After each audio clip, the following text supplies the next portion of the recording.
Hello, everybody. Thank you for joining us today for a program about an extraordinary project, the publication of this Holocaust memoir written in biblical Hebrew by a doctor who buried it in a Lithuanian ghetto and died in 1944, and two people who devoted the last 3 years of hard work to translating it and annotating it to unveil it to the world in 2023. Those two men were hoping to be with us today. One of them is with us today, and I'll explain that in a moment. But first, a word from our sponsor. This is the fourth book discussion this year in an ongoing series proudly brought to you by sons and daughters of Holocaust survivors of Greater Philadelphia. Founded in 1979, we are among the first organized groups of the so-called second generation. And I've been privileged to be a member for more than 40 years. Of course, I've been a member of the second generation since the day I was born. Today, conditions in our country and in the world are drifting perilously closer to conditions that existed when our parents, the first generation, found themselves in the vice grip of fascism, from which they miraculously survived. We know where hatred leads, and we understand and embrace our obligation to fight it whenever and wherever we see it. We have a mission to educate.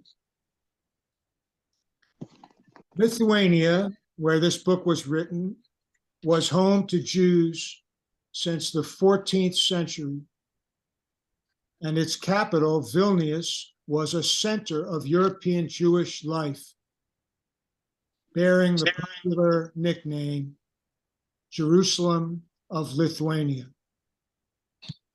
Napoleon visited Vilnius in 1812 and called it the Jerusalem of the North. Before World War II, Lithuania had 160,000 Jews, about 7% of the total population. By 1941, an influx of refugees from German-occupied Poland brought the figure to 250,000, or 10% of the population. The Soviet Union annexed Lithuania in August 1940, and 82 years ago, in the summer of 1941, following the German invasion of the Soviet Union, the Germans occupied Lithuania. The Lithuanians carried out violent riots against the Jews, both shortly before and immediately after the arrival of German forces. In June and July 1941, detachments of German Einsatzgruppen, along with Lithuanian auxiliaries, began murdering the Jews of Lithuania. By the end of August 1941, most Jews in rural Lithuania had been shot. By November, the Germans also had massacred most of the Jews concentrated in urban ghettos. By the time Soviet troops reoccupied Lithuania in the summer of 1944, the Germans had murdered about 90% of the Lithuanian Jews, one of the highest victim rates in Europe. Gabriel Laufer and Andy Cassel appeared together in March on a public radio talk show in Charlottesville, Virginia. Today was going to be their first joint Zoom appearance, but Andy had an accident this morning playing pickleball, and he went to Jefferson Hospital to be checked out for possible concussion. And he had a CAT scan, and he's still at Jefferson, and they wanted to keep him for the rest of the day. So he sends his apologies. Andy would have joined us from his home here in Philadelphia.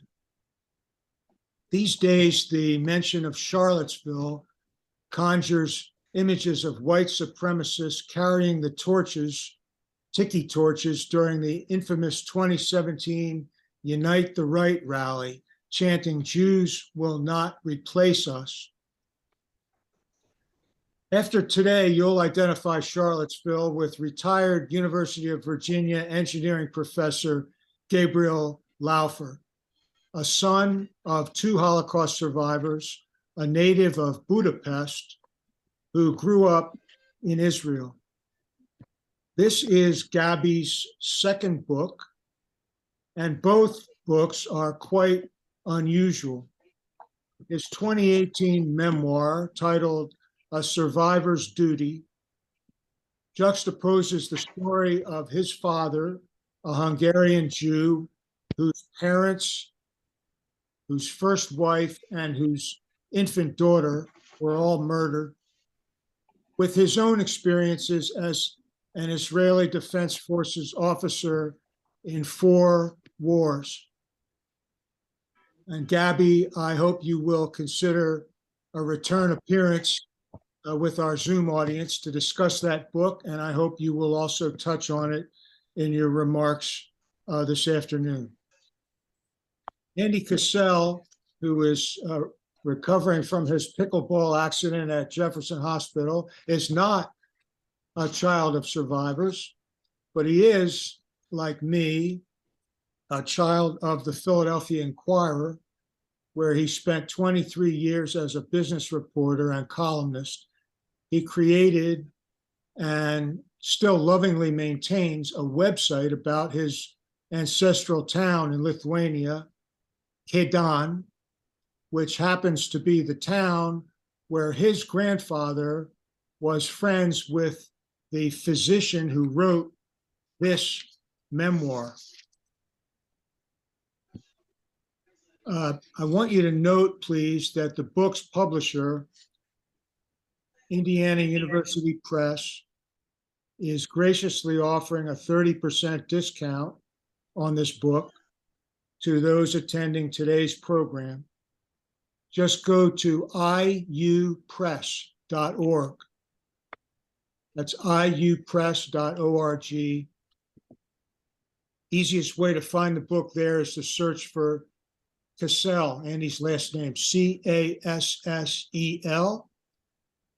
Then the book will pop up, and then use the discount code SAVE30. The discount code again is SAVE30. The website is iupress.org, and you'll get a 30% discount when ordering. Now, I know there are quite a few distinguished attendees on this call. I regret that time doesn't permit me to mention each of you, but I must give a shout out to but I can't get anything. That's my fault.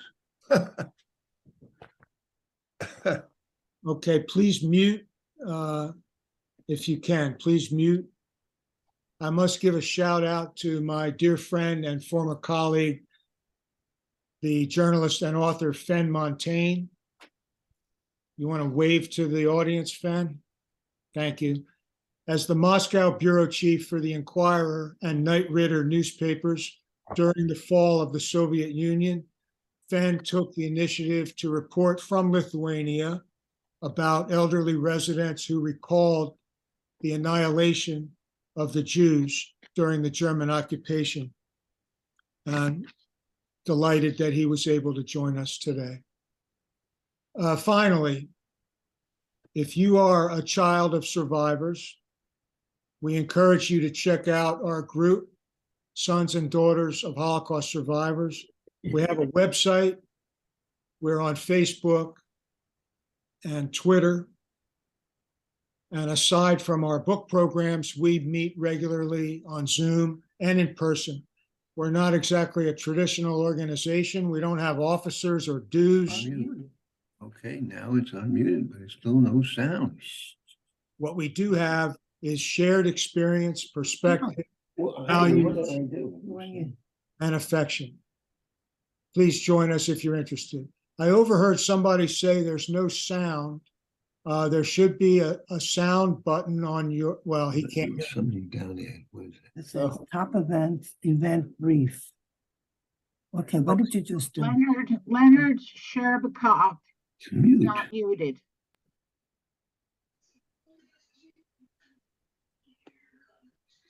Leonard, could you mute? Mute. Mute. All right. So now I'm proud to present Gabriel Laufer. And if Andy Cassel somehow can escape from the hospital, he'll join us during this call.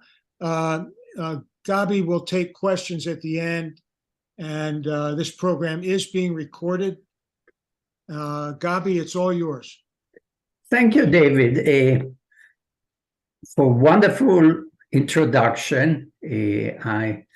I followed all the details about the history of Jews in Lithuania, and I must tell you, you have done a wonderful journalistic work coming up with all the correct numbers. I'm quite new to this story of the Jews in Lithuania. I've been volunteering to the Holocaust Museum since my retirement 6 years ago, translating various documents, mostly in Hebrew. And in 2018, the curator with whom I'm working, Susie Snyder, presented me with a diary. And it looked quite daunting. Just to give you the feel, the cover page showed an image of one of those pages. As you can see, it's densely written in cursive Hebrew, using what I would call archaic Hebrew. That was an effort during Cassel's period in Eastern Europe to revive the Hebrew language.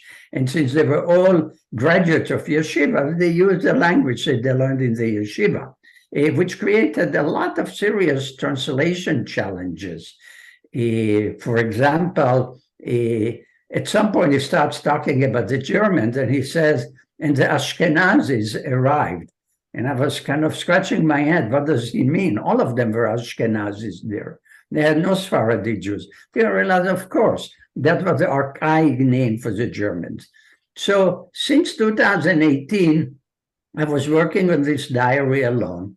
And I don't know what possessed me, but I tried to preserve the character and the style of his language, and combined with my English, which was my actually third language, not my second language, the outcome of the translation was terrible. Other than me, nobody could read and understand what was written there.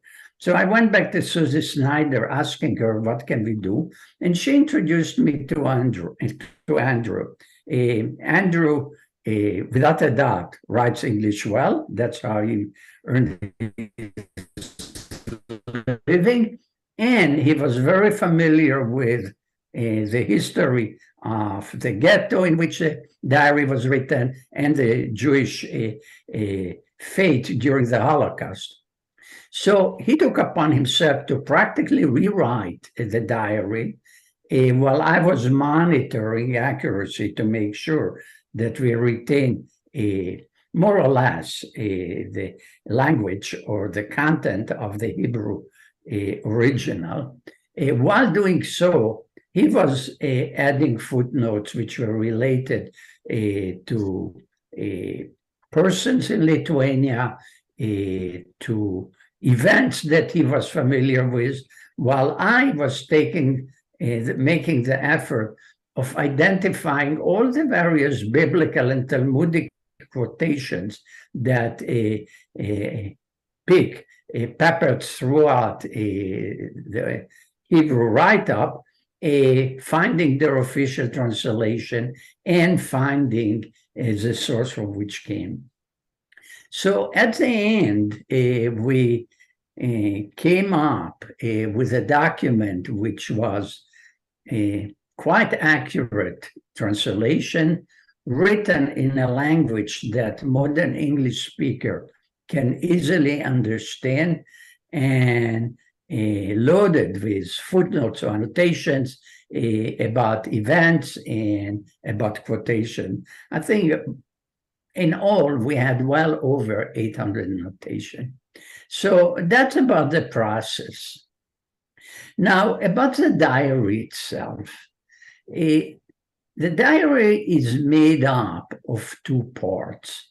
The daily journal, more or less daily entries, here and there skipping, started in 1942. By then, the Nazis were in Lithuania. By then, Pick was confined to the ghetto, and he was covering the events that he was encountering on the daily basis. However, he was keeping records of events way before the Soviets occupied Lithuania. So chronologically, the book starts roughly in 1940, might be a bit sooner. He's telling of his life in Šiauliai. Let me just stop for a second. Šiauliai was a small town, still a small town in the central part of northern Lithuania. It's roughly 140, 150 miles northwest from Vilnius, which was Vilna in those days. So he's starting with life before the Soviet arrival. By the way, he keeps calling the Soviets the Bolsheviks. So whenever he refers to Bolsheviks, those are the Soviets. He was a physician.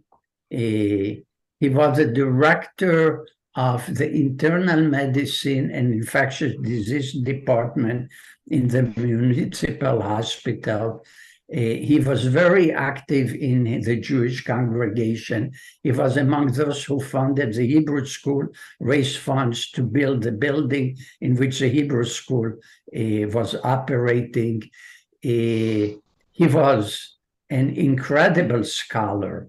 He was a graduate of a yeshiva, then went on to get his medical degree in France.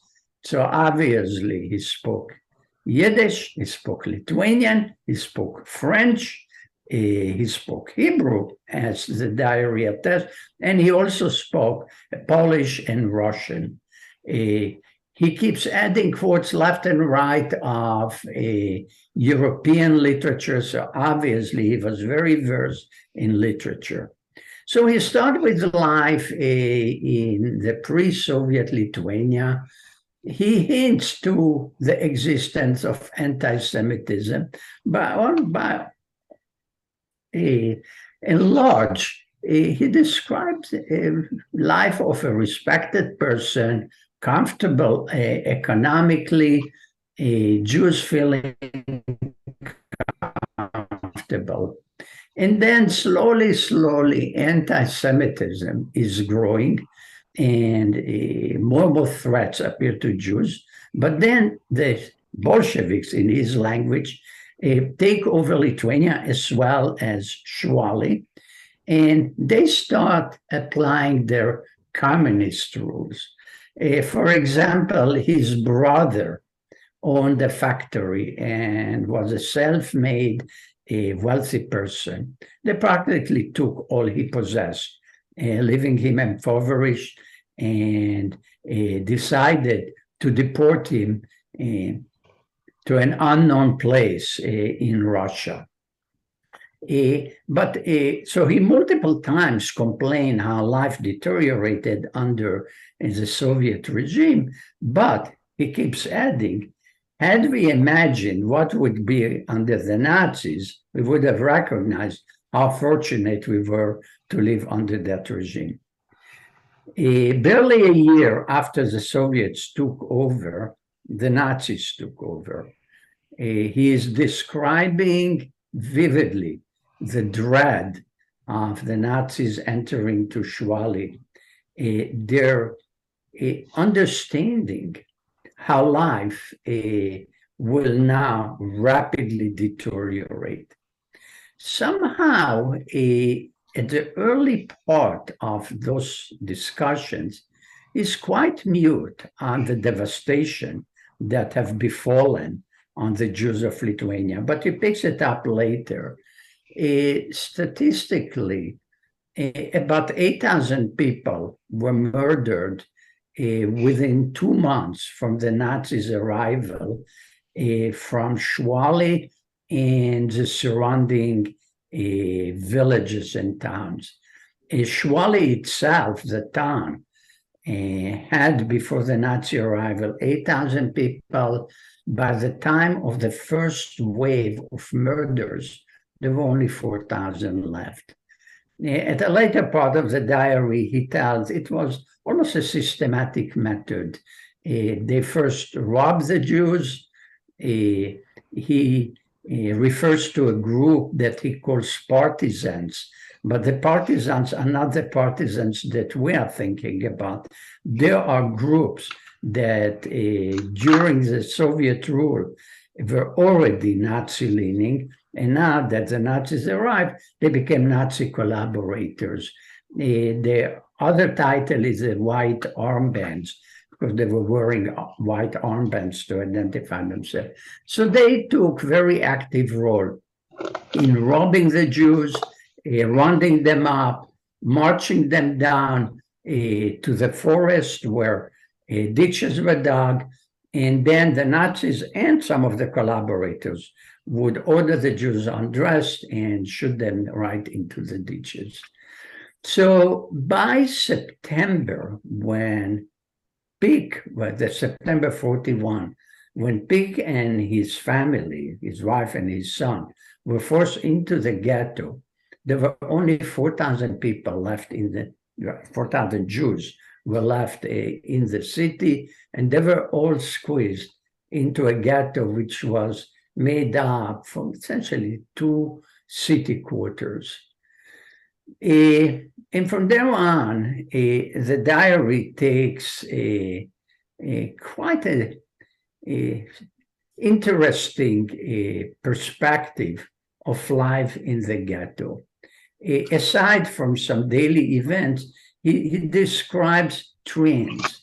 He describes how Jews were forced into the ghetto, how housing in the ghetto was allocated, often 1 room per family or 1 room for 2 families. He takes quite an interesting view of the decline in morality, and that's very interesting to note. He makes a point that people who in normal life were upstanding members of the community went on to become outright thieves, outright liars. Everybody was trying to save their life. That came to mind recently. We had a discussion about an essay which appeared in the New Yorker, in which the question comes up, had I been at the place of Anna Frank, would I have helped Jews to hide? And of course, in my opinion, those discussions are totally futile, because you cannot even start imagining the desperation in a place like a ghetto, a concentration camp. You cannot even remotely imagine what you would have done. And I think that description by Pick serves quite a nice picture to understand what happened to people. There is a long discussion about how they manage healthcare. Jews were forbidden very quickly after Nazi arrival, were forbidden to give from giving care to Gentiles, but at the same time, they were cut off from all pharmaceutical access to city hospitals, including operating room. So they had to create their own healthcare facilities. So by the cemetery, they had a small room, a small building where we're preparing dead for burial. They converted it into a mini hospital. They had doctors, but they had very few drugs or utensils or tools to provide health care. Yet they had reasonably good health care. So much so that a typhoid epidemic started in the city, where actually should have started in the ghetto where the density was high. And remarkably, the ghetto managed to remain free from the epidemic, while the epidemic rampaged the city.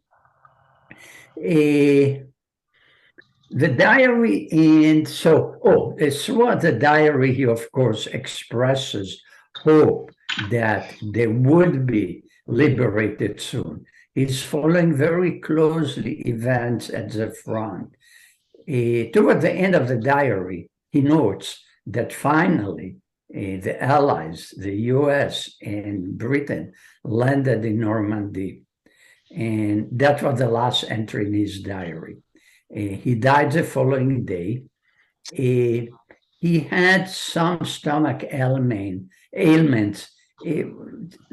Checking with family members, we believe he was suffering from either ulcerative colitis or Crohn's disease, and he died natural death. However, the ghetto was liberated, I think 2 weeks later. So he died just before the ghetto was liberated. His son collected, there were 3 notebooks of the diary, collected them, packaged them in some tin can and buried them. The son managed to escape the ghetto before the Soviets took over, which was quite timely because the Nazis, just before the arrival of the Soviets, deported all residents of the ghetto to a couple of concentration camps where most of them perished. The son returned to the ghetto soon after the arrival of the Russians, collected the diaries, and 3 years later, he finally made his way to Israel, where he was among the founders of Lochamei Ghetto, Netzes Sireni, which is a kibbutz funded by Holocaust survivors. So that's a little background about the diary itself. I would like to read a couple of passages from the book. The first passage describes an event that happened in November of 1943.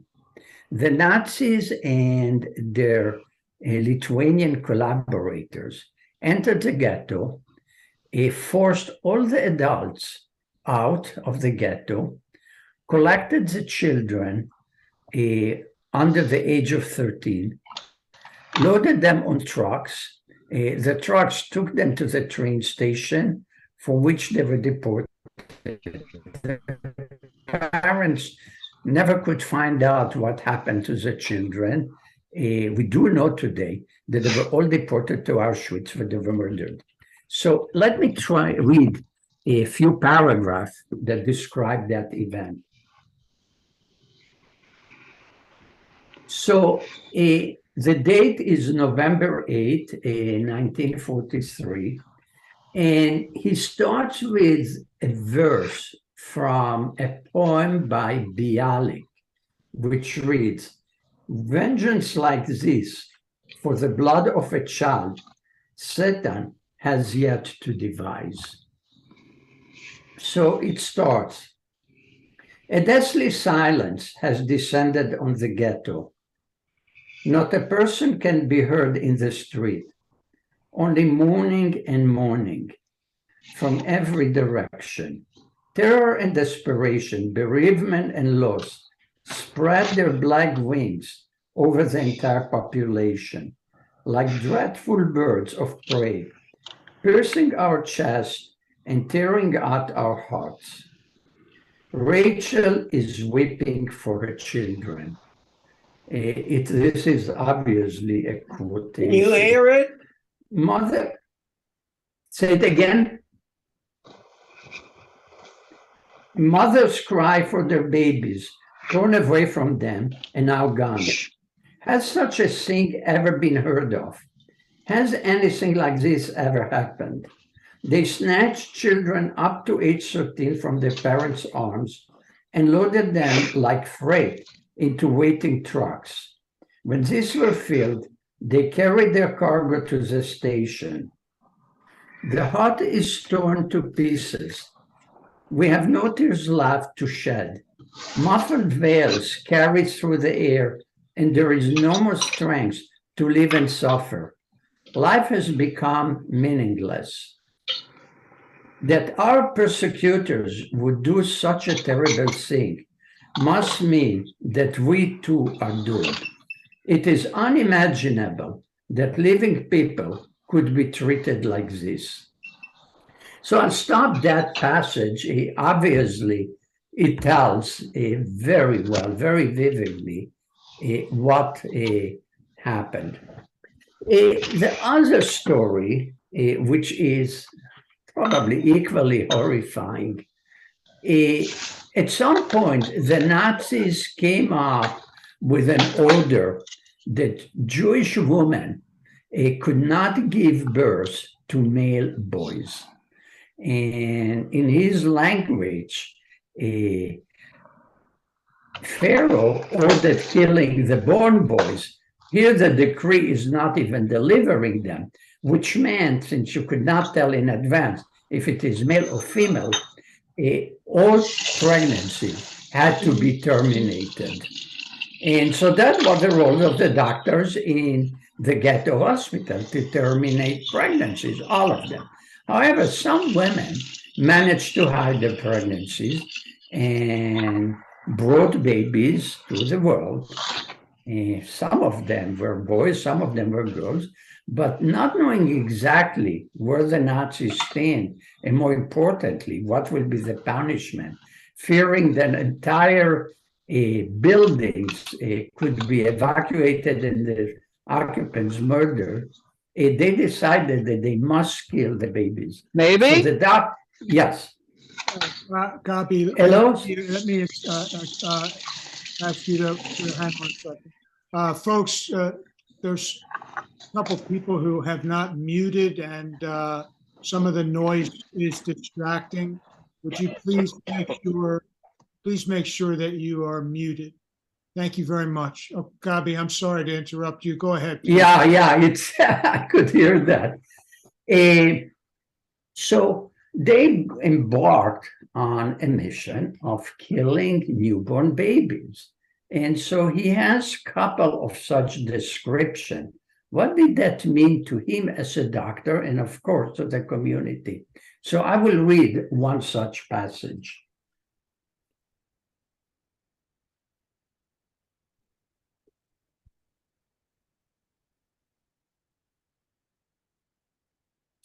So that one is from December 10, 1943. Some aspects of our accursed lives will never be erased and can scarcely be believed. How civilized people with high moral principles descended so far that we have now become destroyers and murderers. The edict prohibiting births in the ghetto still stands. And despite the danger that such incidents pose for the entire ghetto, several deliveries did occur. Normal living babies were born to women who refused to terminate their pregnancies in time. We, the physicians, are required to put healthy living children to death to prevent the annihilation of the whole ghetto. We carry out this repulsive mission by injecting them with powerful toxins. The life it fell to me to end was a phenomenon without precedent in the medical literature.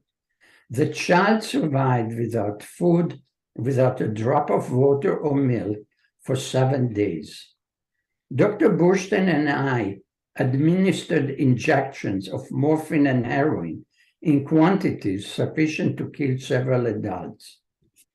How tenacious is life? How powerful does it resist all attempts to cut it short in its first days? I would not continue. It's gruesome, and it keeps going that way. And I don't recall ever hearing or ever reading about such a task put in front of doctors during the Holocaust. I would like to stop discussing this book. Of course, I will gladly answer questions, and would like at least briefly mention the other book that I did. Let me just change the share screen and find it quickly.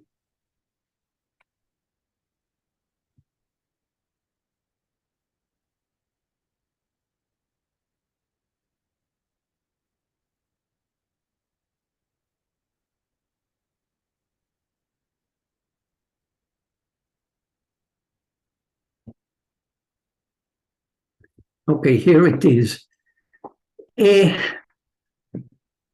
I'm sorry, Gabi, can you, before you talk about your this 2018 book, can you talk a little bit, please, explain what we know about how and why the Dr. Pick's memoir was hidden, how it was buried, how it was found, when it was found, and who found it?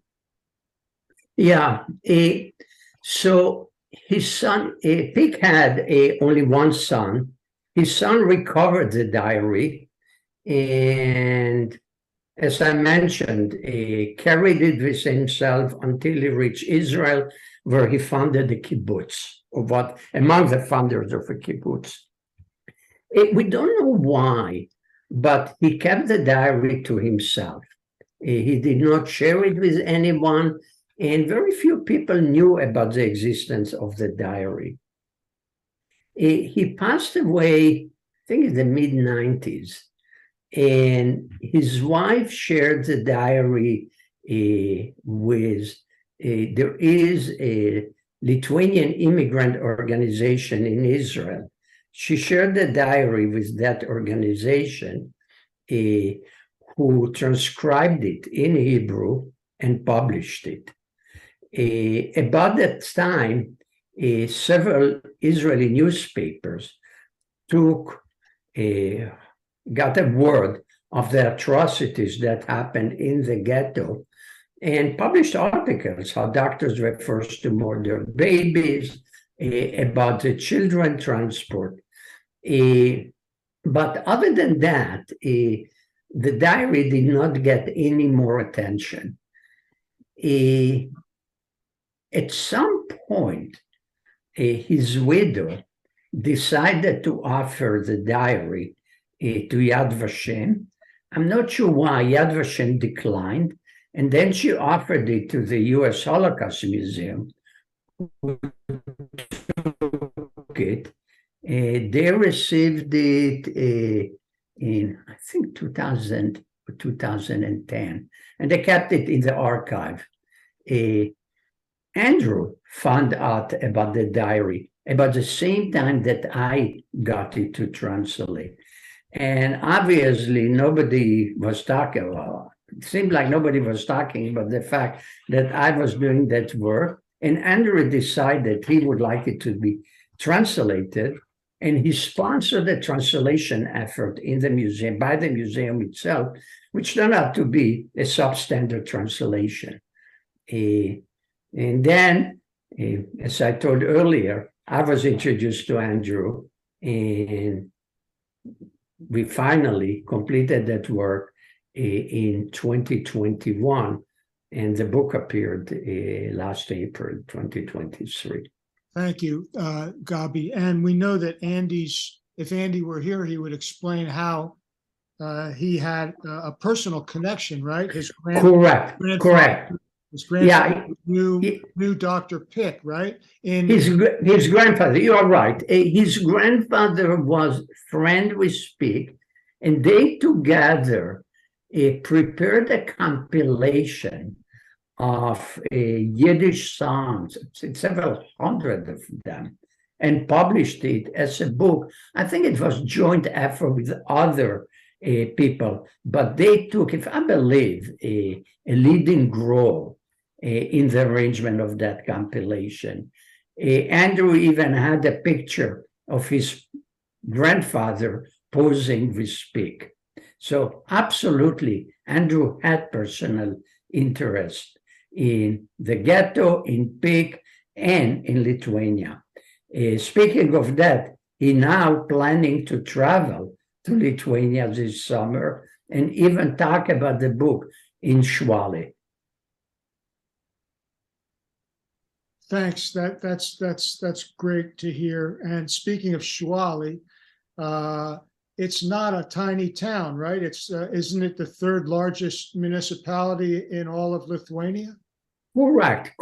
The ghetto itself wasn't particularly small either, except that by the perspective of, say, the Warsaw ghetto, or even the ghetto in Vilnius, it was a small ghetto. And in that respect, the diary is interesting because otherwise it would not have gotten attention. In fact, what also worth noting, the Holocaust in Lithuania gained very little attention. More recently, there were several publications coming out, and we truly hope that this diary will shed more light and give better understanding of what happened there.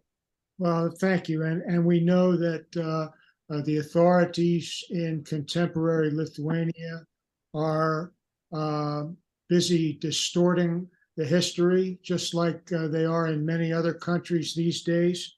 I want to ask you one more thing before we talk about your memoir. I saw in your book that I actually was kind of surprised to see that Pick writes about the participation of Ukrainians in these murders of Jews in Lithuania.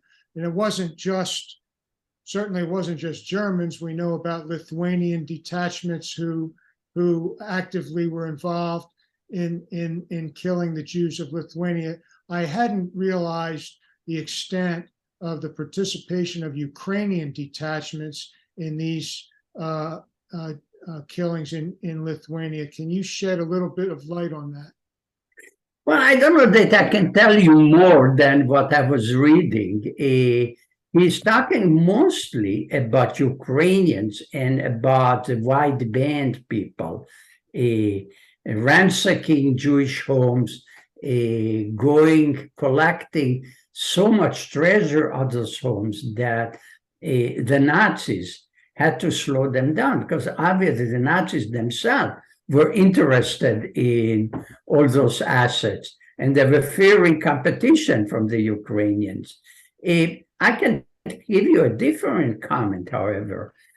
My next project with the Holocaust Museum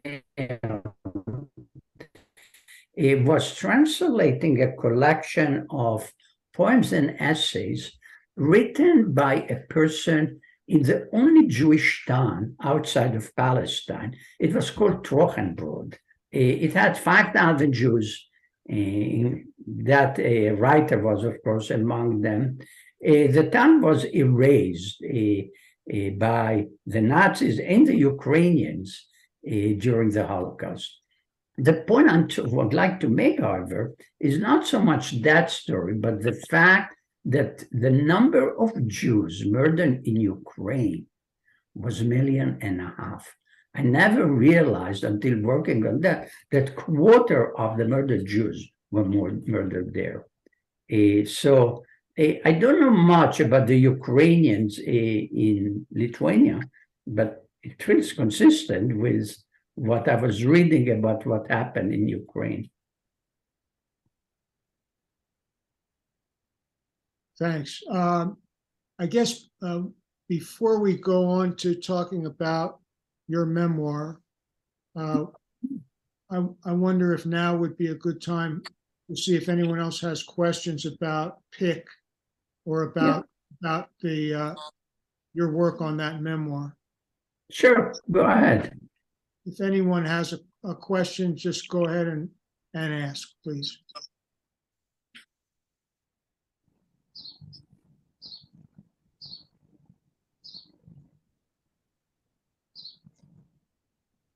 I did have one question, if you can hear me. Yes. Thank you so much. This has been very interesting. When you were recounting what happened with the children, when the adults were moved out of the ghetto and the children were rounded up, I unfortunately missed a few words in which you described what happened to the children.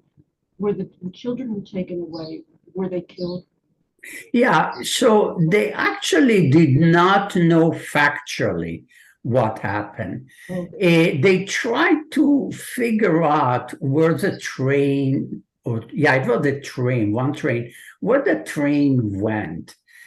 Some of them speculated that the train would be going to Germany, so the Germans can retrain and reorient the children to become Germans.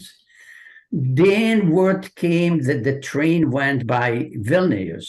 But then another word came that a similar train departed Vilnius, again to an unknown location. So by the end of the diary, Pick does not give a conclusive answer what happened. But subsequently, it was learned that the children were deported to Auschwitz and essentially murdered upon arrival. We are unaware of any child surviving that transport. Thank you so much. That's so sad.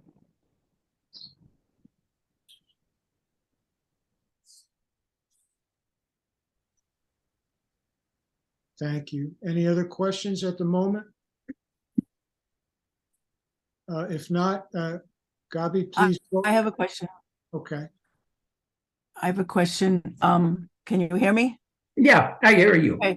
The question is, does Pick talk about the Jewish doctors trying to hide the live births or doing anything to keep from having to murder them out of their desperation and fear of being caught? But did they try, does he talk about them doing anything and about their horror at having to do that and everything?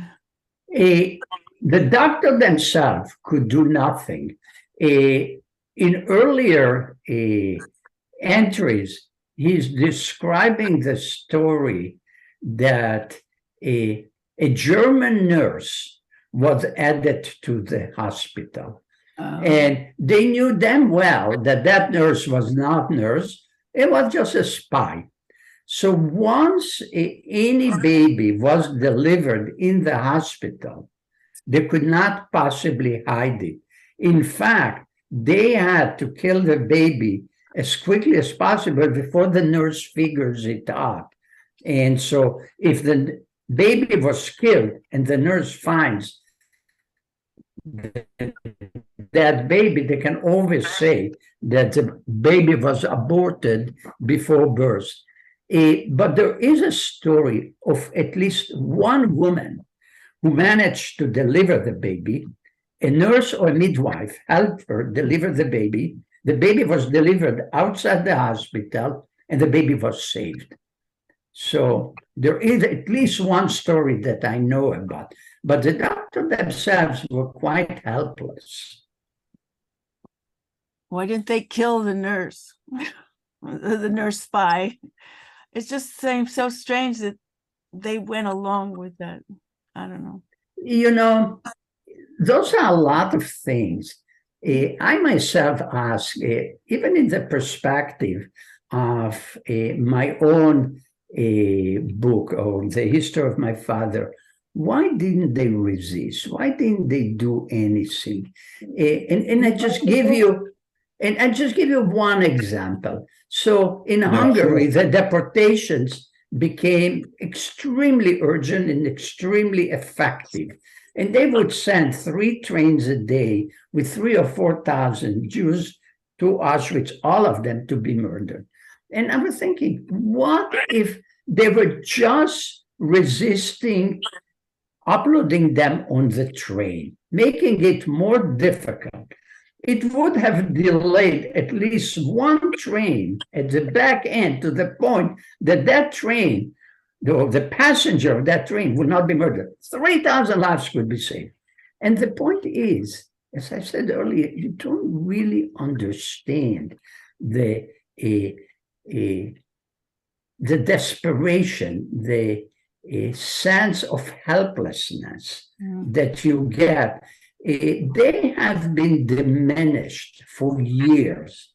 Their property taken, their status taken, their freedom taken, their food taken, one after the other. At some point, they just emaciated, unable to think any better and what to do. You know, you're right. They might have done something. They might have murdered that nurse, but there would have been consequences. Could they tell what will be the consequences? Of course they could not. They could imagine an entire ghetto would be eliminated. There is a story about a person who tried to smuggle cigarettes into the ghetto, was caught and hung. And again, it's a heartbreaking story. It was a good guy, all he done, smuggled few cigarettes. And here he's going to be executed. You know, we can sit here in the comforts of our homes and speculate what is that we would have done. And I can tell you, neither one of us can really tell. Yeah, thank you. At least that's how I see that. No, and it shows how absolutely evil the Nazis were in their system of intimidating people and using examples to further intimidate everyone else and all that kind of. Absolutely. I mean, look, they And deceive. Yeah. They elevated the murder into an advanced technology. It's literally an advanced murder technology. Well, is that a bill? Did you send a check? Yeah, hey, June Okay, 24th. folks, Are you sure that's right? please mute yourself I hope I'm right. unless you want us to know all about your financial situation. Thank you. Gabi, please, at this point, give us a little bit of information about your memoir, your book about your father, and the extraordinary way that you weave that together with your own experiences as an officer in the Israeli army. Thank you. I'll be brief. I'm not sure how much time I got, and I don't want to go too far, but let me start. Yesterday, I went to services, and at the end of the services, when they recite the Kaddish, I recited Kaddish to my half-sister. She was deported from a little town in Hungary called Gyula, in the eastern part of Hungary, in June 28, 1945. She was taken to Auschwitz, and June 30th, She was murdered with her mother, who was my father's first wife. We know that she got to Auschwitz because we know who was deported from that little town. Of course, there is no documentation of her being murdered. So later this week, on June 30th, it would have become the 79th anniversary of his murder. Had she been alive, she would be 82 today. So years back, Yad Vashem announced an effort of collecting the names of all Holocaust victims with the hope of collecting 6 million records. So I found out about it and decided to give a record about my half-sister, her mother, and my 2 paternal grandparents who were murdered as well. And to my astonishment, I realized I only know her first name. Of course, her last name was same as mine, Laufer. I had no clue when she was born. I didn't even know if she was born in that little town, Gyula, or in Budapest. I had absolutely no knowledge. I knew her mother's first name. I didn't know her mother's maiden name. I barely knew anything about my grandparents. And so a couple of years later, I was in Budapest. My cousin, my first cousin lives there, and he introduced me to a lawyer who does a lot of genealogical work. And so I paid him in advance for whatever number of questions I may come up and asked him to do work for me. So he could not get into the Hungarian records, birth records, until the born child was 75 years old, which was not the case. But he went to the record of the Jewish congregation in Budapest, found her records.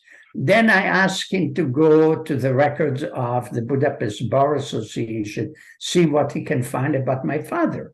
All I knew about my father, that he was drafted into the Hungarian forced labor battalions and then transferred to the Nazi labor camp effort, where he barely survived in a satellite concentration camp outside of Dachau.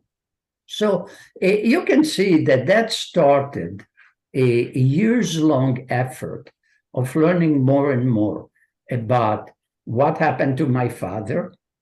All I knew about him, that he was in a specific concentration camp called Mühldorf, which was outside of Dachau. I had no clue what was going on, how he survived. I did not know what happened to other family members. And through similar efforts, like hiring people who could do the research, going through German archives, going through Israeli archives, I managed to accumulate quite a compelling story. And as I was writing it up, I was thinking, where does what happened to me stands relative to what happened to my family, and particularly to my father? And what occurred to me is that my father and his generation represent probably the worst calamity of the Jewish nation. We as Jews mourn the destruction of the first and second temple and consider them as being disastrous, which they definitely were. I'm not trying to say otherwise. But then I was thinking, look, we lost 6 million people. When we look at the survivors who did make it and look at their achievements, what the survivors themselves and their descendants achieved, makes you think, what is that we lost with the 6 million who did not survive? Not only the inventions that they would have made, but the invention that their children and grandchildren would have made. What about the economical successes that they missed, but the economical successes of their children, and so on? So when you add all of that up, you might consider the Holocaust to be a disaster, which is in par with the destruction of the temple. But then I thought, but look, I am the next generation after my father. I participated in the 6 Days War. In the 6 Days War, we, the Israeli army, annihilated 4 much larger armies than we are, and ended up controlling a territory which was larger than the territory that King Solomon ever controlled. So all of a sudden you think the Jewish nation, by building the state of Israel, created something which is probably one of the highlights of Jewish history. And all within one generation. And when you add to it that during the process, Israel had to absorb immigrants in numbers which were 3 times larger than the number of people who lived in Israel on the day of independence, all of a sudden you realize this must have been a miracle of its own quality. So here you are, you can contrast one of the worst calamities with of the Jewish nation with one of the greatest achievements of the Jewish nation. Now, I know we sit here today and wonder, did Israel take a wrong turn by the way it treats Palestinians, by the way it treats its own democracy? And we can sit here and criticize a lot of it. And it might be very valid criticism, and could be that Israel all of a sudden falling into a decline. But all I can tell you that in 1967, our view was as if the Messiah has arrived. And I think for good reason. So I participated in the 67 war, which of course, as I mentioned, felt like a messianic experience.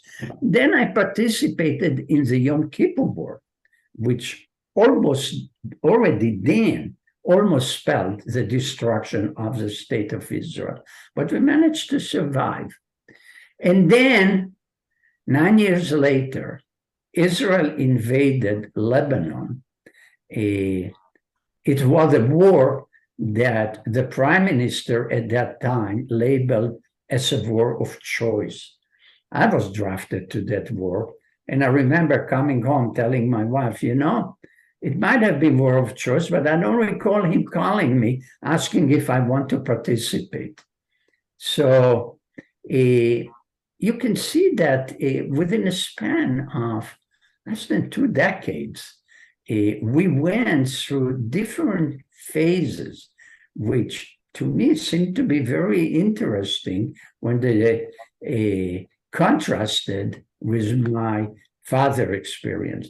So the book goes back and forth between my father experience, mostly during the Holocaust. I might have few words about his childhood, but mostly through the Holocaust, his immigration to Israel.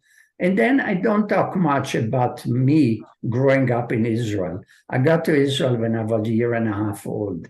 I don't talk much about that period, but about the period that I matured, grown up, and served in the Israeli army, about what happened in Israel during the period, what was the political sense, what was the public understanding of things.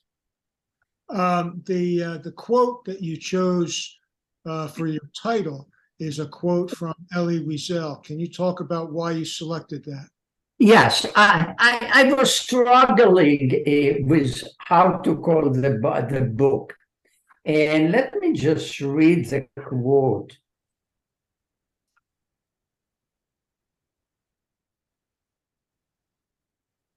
What do you think? Let's see if I can find it. Is Elie Wiesel's word. The survivors. I have to remind you, folks, to please mute yourself. I don't think you want the entire group to hear your private conversations. Thank you. The survivor's duty is to bear witness for the dead and for the living.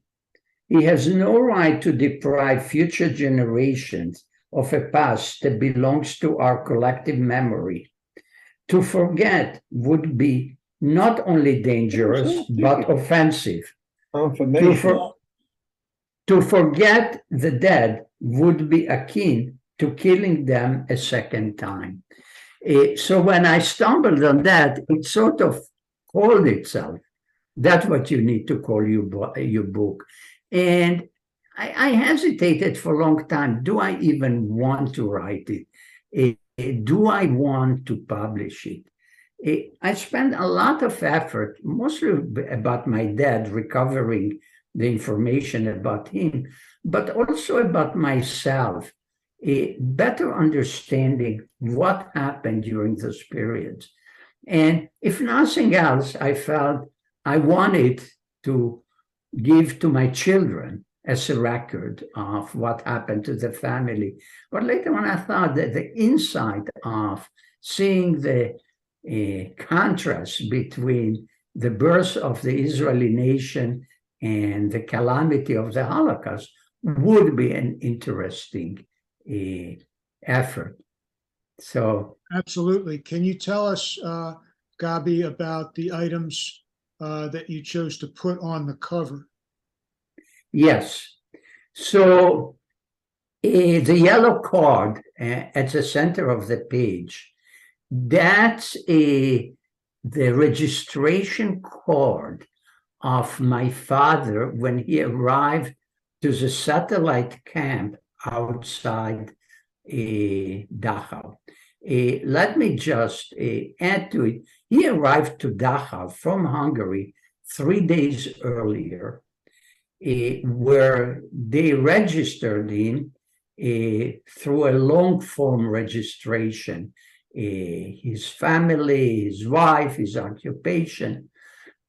Oddly enough, my father was a lawyer, and under the box of occupation, he chose to declare himself as worker in the wood industry.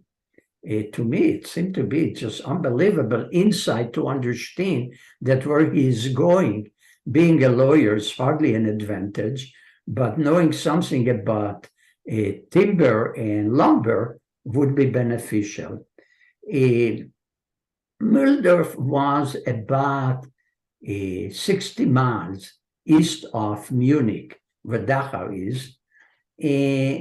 Mühldorf was established in the early 1944.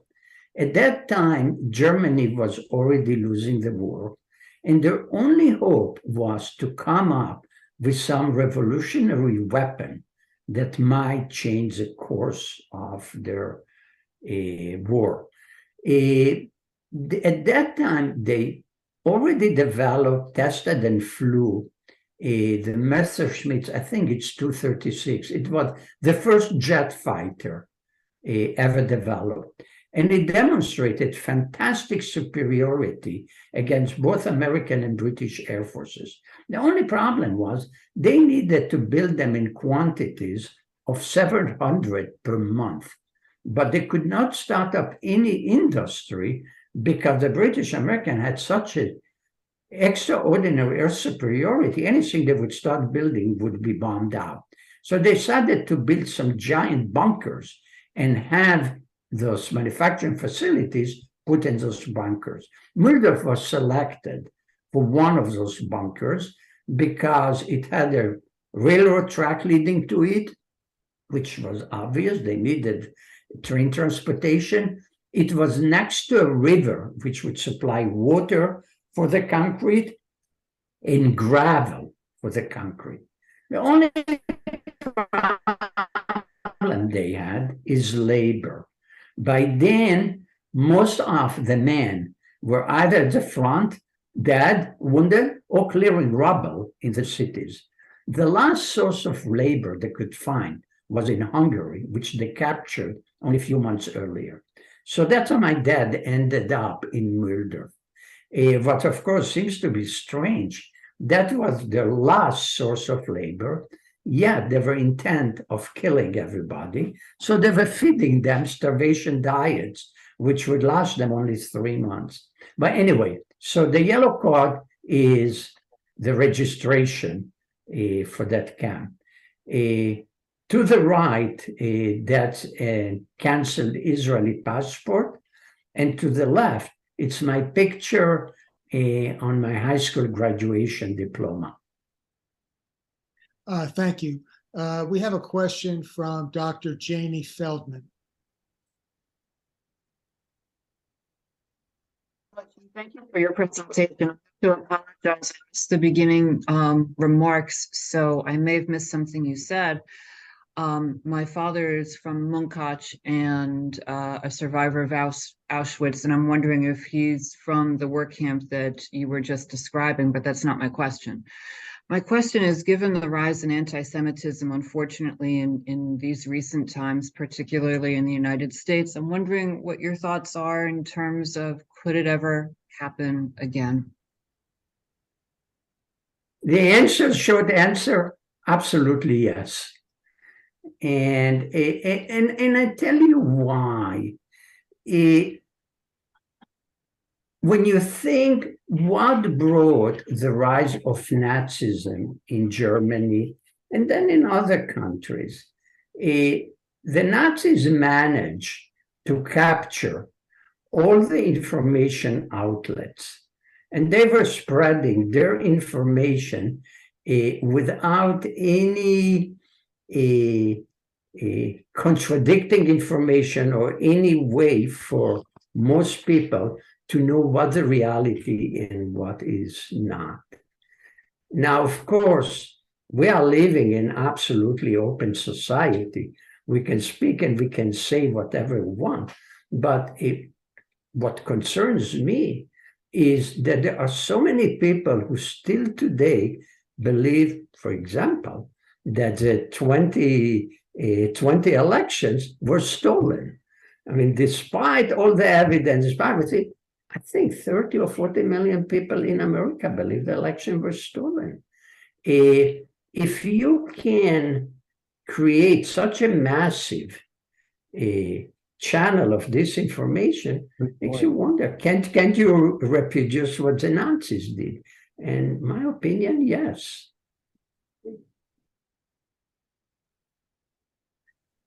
I mean, Do you, Thank you. Considering what you just said, do you think you'll stay in Charlottesville, or would you consider moving back to Israel or Hungary? Okay, so let's make one thing clear. Definitely not Hungary. I was born in Hungary. I am entitled for a Hungarian citizenship. And the last thing I'm contemplating to do is walk down to the Hungarian embassy in Washington and give them $100 for a Hungarian passport. They are worse than they ever have been. They are moving toward dictatorship, and they're anti-Semite just as bad as they were in the 40s. So Hungary is totally out of question. Now, what about Israel? Look, I am 75. I immigrated once, and I can tell you, immigrating is tough. I'm not going anywhere, not to mention my kids are here. So no, I probably will not. Not to mention, if America goes in a certain way, the rest of the world will go too. I think that what's happening in Israel today is the same ailment that ails America.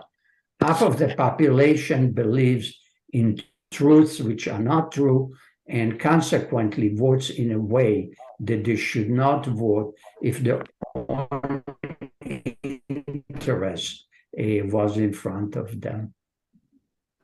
Thanks. So I don't know if anywhere would be any better. Thank you. Does anyone else have a question? Feel free. If not, I want to invite you to come back another time and maybe with Andy Cassel when he recovers from his pickleball accident. I appreciate everyone who tuned in. We had 26 participants, and I think we all learned a great deal. I might want to ask you this one question. What did you learn? What do you feel that you learned from this extraordinary project that took you 3 years to complete? What were for you the main takeaways from this? Well, maybe I would say it was a main takeaway from both books. Growing up in Israel, Holocaust survivors were always portrayed as the land to slaughter. And after reading what Pick had to say, what my father had to endure, I came to conclusion that only the strong, the determined, the ones who were smart enough to understand how the system works survived. And in my opinion, the ones who survived were lions. They were not lamb led to slaughter. And I just have tremendous admiration to the ones who survived. Pick, by the way, almost survived himself. He died from a disease which he had, which might have killed him anyway. And more importantly, I no longer condemn the ones who did not survive. The conditions were such that sometimes I wonder, how would I have behaved had I been there? Thank you. We have a question from Jeffrey Strauss, who's a longtime member of our organization and a former president. Thank you, David. Actually, my wife, Stephanie, who reads a lot of books on the Holocaust, has a question. Sure. Hi, this is Stephanie Strauss. I wanted to go back to a comment you made about recording those who died in the Holocaust, were killed in the Holocaust, but had not been recorded because maybe there weren't any records and there was some place where we should support knowing their names so that we can have 6,000 people, 6 million people, I'm sorry, possibly recorded. I didn't catch all that though. Look, the last I checked, before this talk, I actually went and checked on Yad Vashem's side. They have the names and some information of 4.5 million out of the 6. And they are missing the remaining 1.5 million. And the way they are talking is the time is running out. And the reason time is running out, obviously, the generation of Holocaust survivors is mostly gone. And we are, whatever are the second generation Holocaust survivors. I might be age-wise in the leading edge, but I'm sure the vast majority of second generation Holocaust survivors are also approaching the last chapter of their lives. And they're the only ones who could still bring some names to the front. And the way Yad Vashem says it, and I would say, once we are gone, probably there would be no other way to find those names.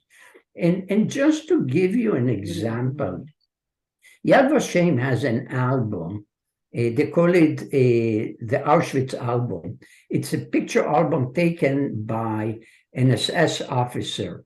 I would not bother you with the story how that album came to existence, but in it, there is a group photo of deportees who arrived to Auschwitz from a small village in Hungary. There are about 30 people in the photo. And as often it's being done, next to that photo, there is a little graphic rendering of a a coarse graphic rendering of the figures in the picture. They're all numbered, and the caption gives their names. About half of them cannot be identified. And the reason is, essentially, almost everybody from that village who could have recognized the unknown people is dead. There is nobody to identify them. So It's so familiar. it's a comment. As a comment Do you see her face? in the caption, they say, "Yeah, if anybody can tell who they are, please do." Here. So you can see the devastation is so deep. Sometimes you just cannot find the names, even if you have the picture. Thank you. Thank you very much. Sure.